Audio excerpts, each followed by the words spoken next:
Good afternoon, my name is Isabel and I'm a social work student here at Charleston State University, and today I will be doing an interview with you. The purpose of this interview is strictly educational.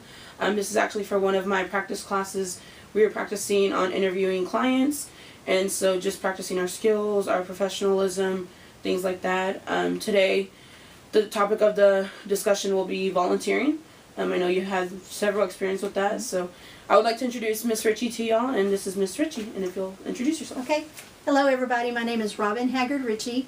I'm a Tarleton alumni.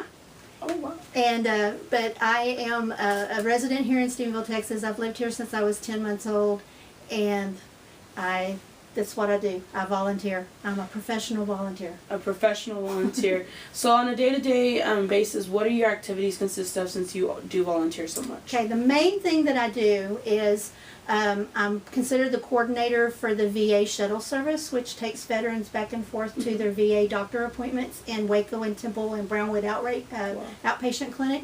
The DAV, the Disabled American Veterans, bought a shuttle, bought a van, and they do the volunteers to man it, which are the drivers, and then me as the coordinator. I have a home office here in my home with a telephone, a fax machine, and a recorder, and the veterans are able to call in, make a reservation on the shuttle, and then at the day before the ride, I call the driver and let them know where they're going and who they're taking them on. So that is a day in, day out service that I do. The phone is on 24/7. You know, I have a whole client list of veterans that ride the shuttle. I think last year we did over 35,000 miles and served over 3,000 veterans. Wow. So it's a big deal. My husband's a disabled veteran, and my dad was a veteran. My father-in-law was a retired veteran, so I feel behooved to give back to the veteran community.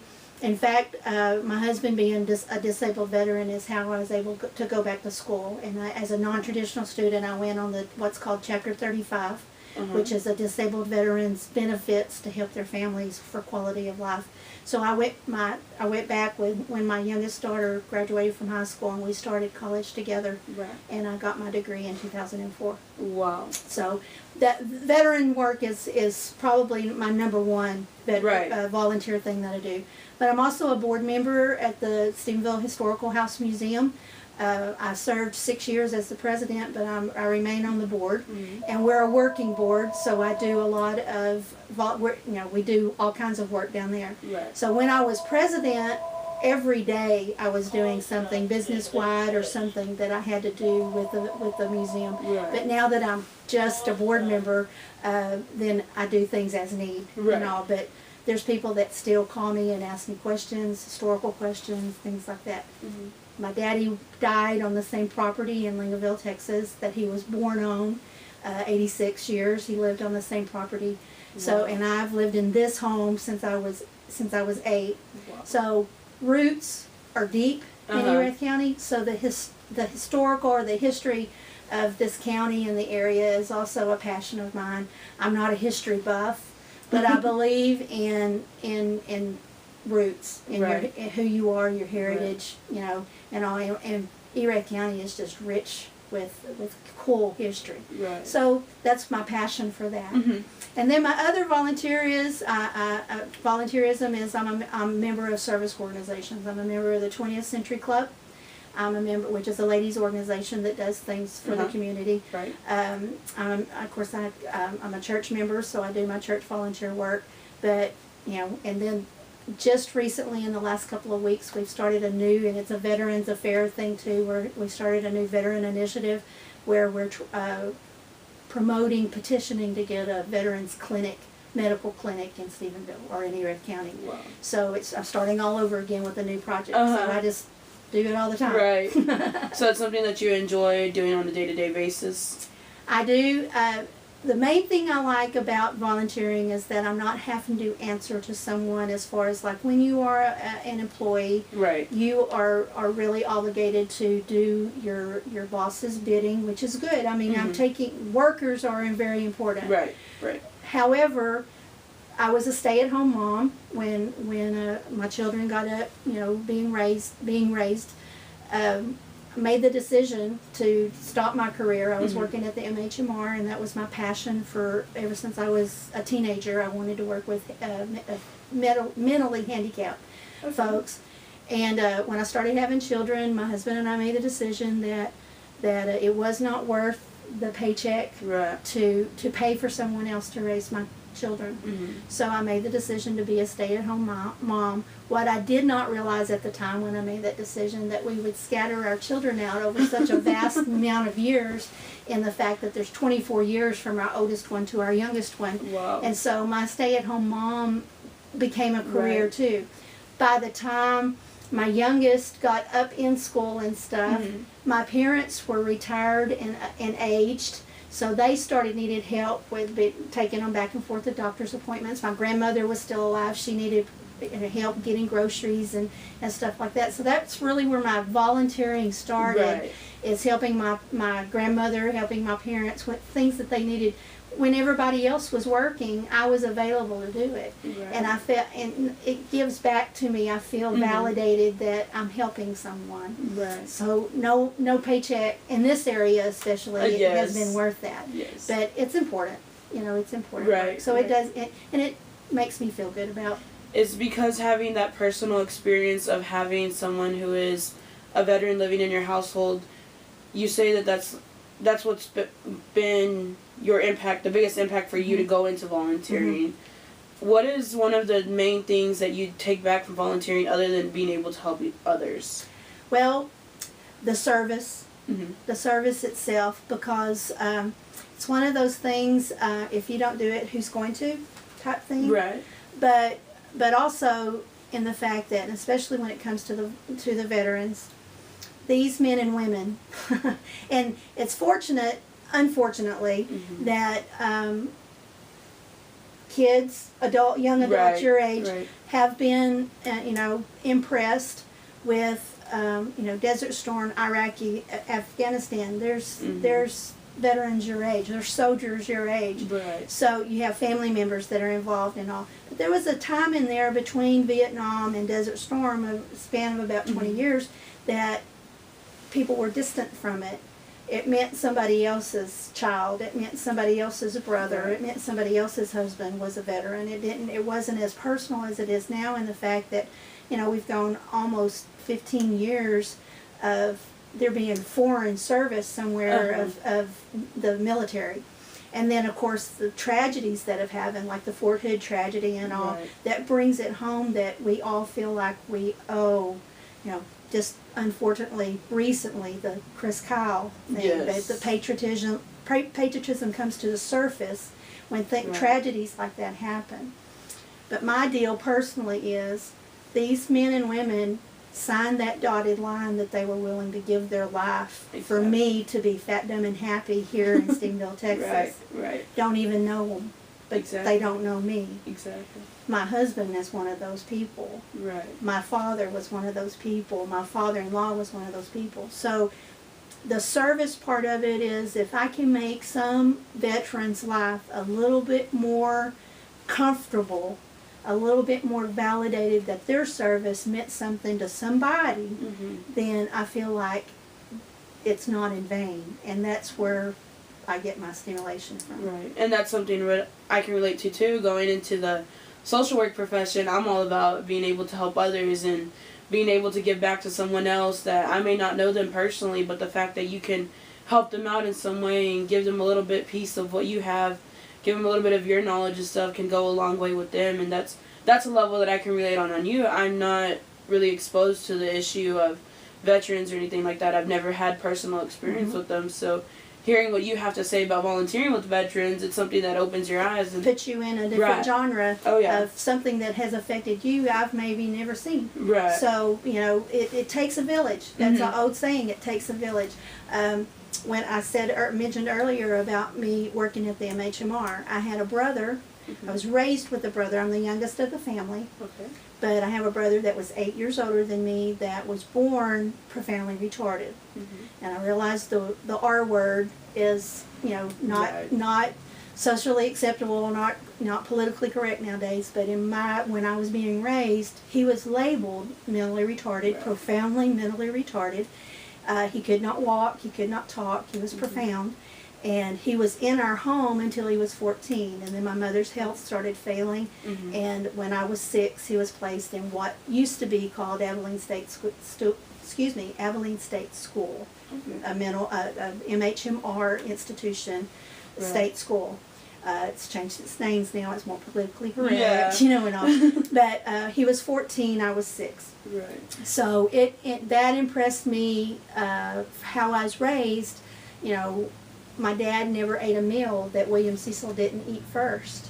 Wow. You know, I was raised that he was mentally handicapped, but he was still my brother. Exactly. I was that much younger than him, but he always had diapers on, so he was my real live doll baby. I could change my little girlfriends would come over to play dolls, which was not very frequent because I'm a tomboy, but when they came over to play dolls, I played with them. Right. But it was because I had my own doll. He was life size, you know, I'd climb up in his crib to change his diaper when he was, you know, like 10, but I was like, you know, 4 or 5, and so I could, you know, he was my live baby. That's how I was raised. I didn't look at him as some freak that couldn't eat or drink or talk, you know, or walk. But as I matured and his disabilities got greater, and especially after he was in Abilene State School, that was my goal. I was going to, because if my children were never allowed to say I can't do something, because I would threaten to take them somewhere where they saw people that could not. Exactly. So if you have an ability, then don't try to make it a disability, you know. So that was my first passion, and in doing that I started volunteering as a teenager with a group called Teens Aid the Retarded. And we did Special Olympics, and we did, you know, special activities, Big Brother type activities with the area, special ed kids, that kind of thing. Yeah. So from age 12, I started volunteering. So I guess it grew as my passions grew, my volunteerism widened. Right. You know, so, but being from my dad and marrying a veteran and all that surfaced, and I still have the heart tug with the Special Olympics and the special needs people, but other things have rose above it, not because the need's any greater, but I think that it's less served. You know.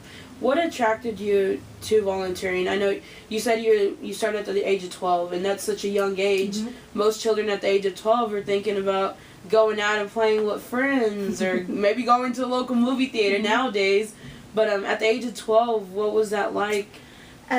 For one, it was my family dynamic of staunch Christian environment where my parents didn't take us to the movie house to be used as a babysitter. They didn't take us to the skating rink. That was the hot spot, you know. And all. We didn't drive the drag. You know, my sister and I are 25 months apart. The two girls, the two youngest of the family. So we were protected. We weren't shunned by any means, but we were protected in the fact that by the time I was, you know, driving myself and all, I didn't have that desire to, because I had other things that were more important than wasting gas on the drag. So I guess it was just luck that I had a passion for things other than the normal. You know, I was probably a little more mature than the other kids my age, so I wasn't interested. I was active in school as sports, band, volleyball, tennis, basketball, you know, all of it. So I kept busy socially with those kinds of things, so I didn't have that need to be social. So by the time people were doing their leisure things, I was finding stuff to volunteer to do, you know, so it was just my luck. Oh yeah. And you bring up a point too, like we were sitting here talking, and I think about today's generation and their idea of volunteering. A lot of high school students and junior high students are required to volunteer. It's no longer something that you want to do it on your own. It's more of, I need a volunteer so I can get hours to put on a resume, to put on a scholarship application. And so seeing the way that that's changed, what are your thoughts on that? That's funny that you bring that up, because being a president at the museum, we started getting those kids to come and volunteer and all. And from the status of up here looking for volunteers, I think it's great because we have that open door for Mhm. us to put that need, put that what Right. we need out there. On the other hand, I think it's sad in the fact that I don't want to say it's forced, but it's not free will. Right. It's not a free will, and Mhm. and I think the kids will get now, depending on the child or on the student. Right. I'll put it that way. If they and what they volunteer to do, they may find something that they stumble across being Mhm. made to volunteer that changes them for a life, and I think that exposure is great. Right. That they wouldn't have the opportunity to ever know that if Mhm. they had not have volunteered. But I think it puts a different twist on the free will volunteering of things, and the fact that you're really getting a reward out of it if you're Right. getting a scholarship. But then, is it going to last? Does it really make a difference? If it makes a difference, it's all for the right reason. Right. If it's just for that piece of paper and Mhm. to get something for Oh yeah. that you didn't get anything out of it, I think it's sad. Right. That's just me. Right. No. You bring up a good point with that. How long have you been volunteering? You said you started at the age of 12. Mhm. Where are you at now? Well, when I went back to school, Mm. of course, my whole family and all, I was 39 when I Mhm. started. My first semester, I turned 40. And I'm 57 now. I turned 57 last Friday. Oh, happy Happy Friday belated before birthday. last. Thank you. On the 6th, on San Jacinto Day. That's the only question I got right on history tests. But I feel like when I went back to school, my mother, was my mother. My mother and Daddy had 3 kids to graduate from Tarleton. We all 3 of their able-bodied, mentally able capacity Mhm. children got college educations from Wow. Tarleton. That was a drive for me to do that for them, Mhm. to make them, to validate them that they contributed Mhm. good to 3 productive adults Right. to this Right. to this society that we live in. That was number 1. Number 2 was to honor my husband with his service. Mhm. Because of his disability. It gave me the ability to work, to go to school. So, I had some underlying things. It wasn't Mhm. just to go get educated. Did I do it for a career? No, I didn't. When I walked across that stage with my bachelor's degree, I walked across the stage to open arms of my family and head held high. Mhm. Had no interest whatsoever for going to a job interview, looking for a career or anything. What I had an interest in doing is feeling like I went to the table on the volunteer boards of different things that I was doing with a little bit of clout Mhm. of the education that I had. Right. So from when I started doing volunteer work, my ambition was to be a physical therapist for the retarded, and to be a Special Olympics Board of Directors nationally. At 12 years old, that's what I wanted to do. Wow. And when it shifted to the other, where I knew that my family was coming first, and I put all of my not dreams, but just Mhm. just that's what I thought that I would be good at, so that's what I wanted. So I shifted it to where I put my family's need and what I could do and would do first. Mhm. It shifted it to, I had no ambition whatsoever to get a career. And so I think that's where it is what it is type thing. Mhm. Nothing forced me to be a stay-at-home mom other than not wanting to pay for a babysitter. Right. And nothing forced me from not going to get a job other than I don't have time. I don't have time to go give somebody 8 to 10 hours a day, 40, 50 hours a week for a paycheck that won't allow me to do the things that make me want to get up in the morning. Right. Right. And it makes sense whenever you're doing something that you're passionate about and something that you love. It's actually something that you enjoy when you're able to give back to someone. I mean, at the end of the day, that's the biggest reward, is that you're giving back to someone that, like I said, you may not know them, but you're giving back a little bit of piece of you to them. How many hours a week do you spend volunteering? Because you mentioned 40 to 50 hours of a work week, but what do you spend volunteering? Well, it may vary a little bit, but like today, I have probably I got up about 7:30, and I have probably spent the better part of, what time is it now? It's 10 hours later. I'd say 6 hours today so far. Wow. And have another hour to do here in a little bit. Mm-hmm. You know, I go down and my son's in karate, and I go down and help with the dojo a little bit. Just a body there. But if something were to happen, I'm a capable body to be able to help either. You know, and that's what I do. So it's just, you know, it varies. There's times that, like in April, the 20th Century Club is going to be doing a big fundraiser auction for and they give money back to the children, fine arts in the community, like the Cross Timbers Fine Arts Camp, and, you know, just different. There's 5 different things for children that has to do with children and fine arts, and so it's a big fundraiser that we do. And I've made some I've been doing craft type stuff, and then I will that week I'll probably do 40 hours that week on just that one project, with the other things that I do. As far as my home office with the Veterans Day, or Veterans Affairs, I probably do 3 to 4 hours a day in there. Okay. Yeah. Because I check the machine several times. I have to call the veterans back, and sometimes my voice is the only voice that veteran on the other end talks to in a daytime. You know, a real human. And I just sit there and let them talk. You know, sometimes they tell me what the cat ate for lunch, and other times they tell me about their last doctor's appointment, and that doctor better not do that this time. You know, and sometimes they talk about the wheels on the bus. I mean, you know, it's all over the place. In my heart of hearts, knowing that I may be the only living live person that person talks to that day, it's okay. I'll sit back there and talk to them for a while. So that varies a little bit, but generally it's push the button, get their message, call them back, tell them they're on the calendar, call the driver and tell him who he's taking, and then I'm done. You know, so it's just little bits, but that little bit affects a lot of people. And that's satisfying to me. Yes, no, I understand completely. You mentioned that you're 57 years old.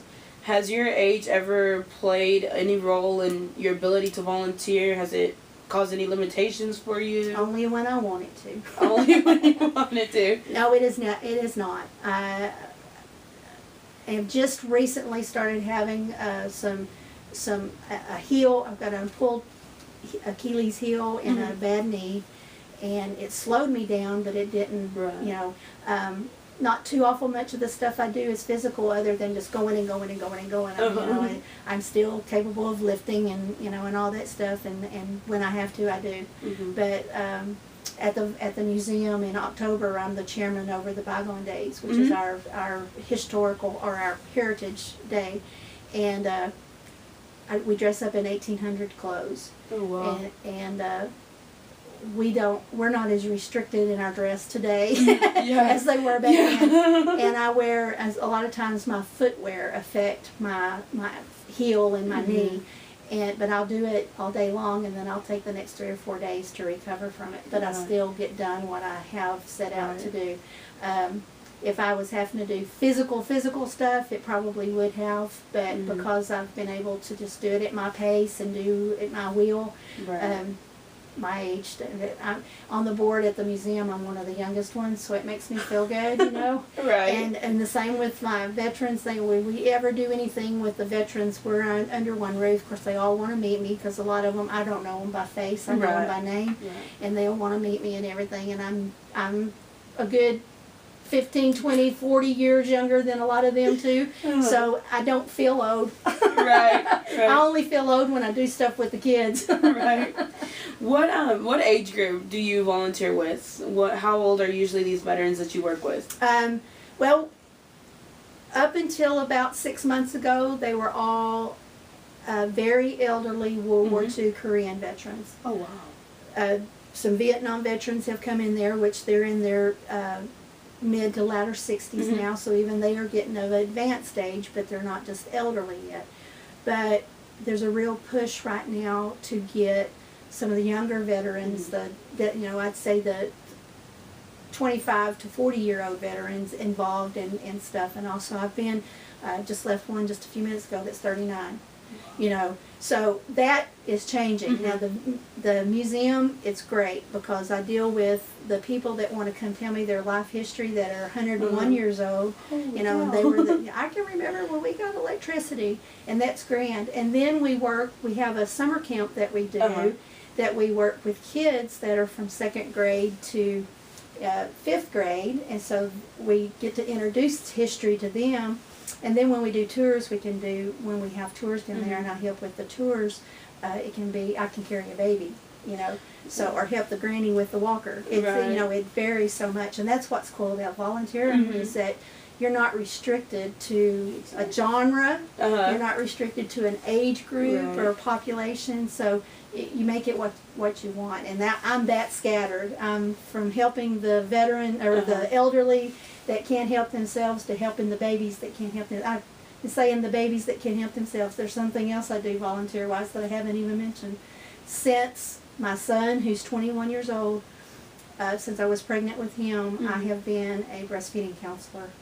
Wow. And I just did that Saturday. I got a phone call. I'm on. Well, I'm not sure I'm listed in the hotline anymore as far as Texas go, but people still have my number to call to help with breastfeeding consultation. So I have newborns, or even not born. Sometimes when the mothers call me when they're pregnant, already talking about breastfeeding. Right, and that's a different population too, right? I hope I'm not going in the record as being a schizophrenic because I'm all over the place. But that's really how passionate I am about, you know, no one thing, but things I am passionate about. I'm passionate to the core, you know, about them. So that's really neat that you're versatile. I mean, I would have never thought that you did the breastfeeding counseling. I'm just like, what? But that you actually like work with the VA's office and that you do this breastfeeding. So you have those different age groups. Working with those different age groups, is there any similarities that you see between them? When someone in need is someone in need. You get someone usually at their worst. And help them get to a situation that they may consider their best, and that's very rewarding. That's, you know, but the similarities, and a need is a need. It doesn't matter if it's position and latch on with the breastfeeding, or if it's how do I get my labs done when I can't get to the doctor. You know, it's just as dire of a need. And I'm just a facilitator with it, being a volunteer. And being a volunteer makes it fun in the fact that when they really start griping about, especially the powers that be, I can agree with them without jeopardizing my paycheck. Oh yeah, that makes a lot of sense, I know. But then also, being a volunteer, when they start giving me crap, I can say, hey look, I don't get paid to do this. Let me give you a number to call somebody that cares. You know, so you know you can turn it off, you can turn it on, and that's what's fun. And that's a neat thing too. I never thought of it in that sense. That, of course, I have my job and stuff, and you always hear people come in and complaining and stuff, and you're just like, I don't get paid enough for this. But when you're volunteering, you don't have to put up with that. So I mean, you have the antic of what they're going to do. Fire me? Yeah. Go ahead. Makes sense quite a bit. I can still get up in the morning and put my britches on the same way I did this morning. It don't matter if I get, you know, how to do that or not. But usually they're so humble and glad that you're helping them that they're like, you know, putting in in your hand. You can usually talk them into doing anything you need them to do because they know that you're volunteering their time. But it's fun. Oh yeah. And you have people nowadays that, I mean, they do things to do them and to have the credit of doing them, but I mean, you're doing something that's going to leave an impact later on down the road. If there's people have their own personal experiences and they grow from them, and you having the experience to volunteer, what has been the biggest thing that you have gained from that? Being in public, of course, this is, like I said earlier, this is my hometown. And being in public and seeing someone or having someone introduce me as what I do, a volunteer of some way, whether it be history, VA, whatever it is, and be able to hold my head up high and throw my chest out that it's appreciation. And I don't have to be validated in anything that I do because I know I do what I do for what I do. But to have someone put me in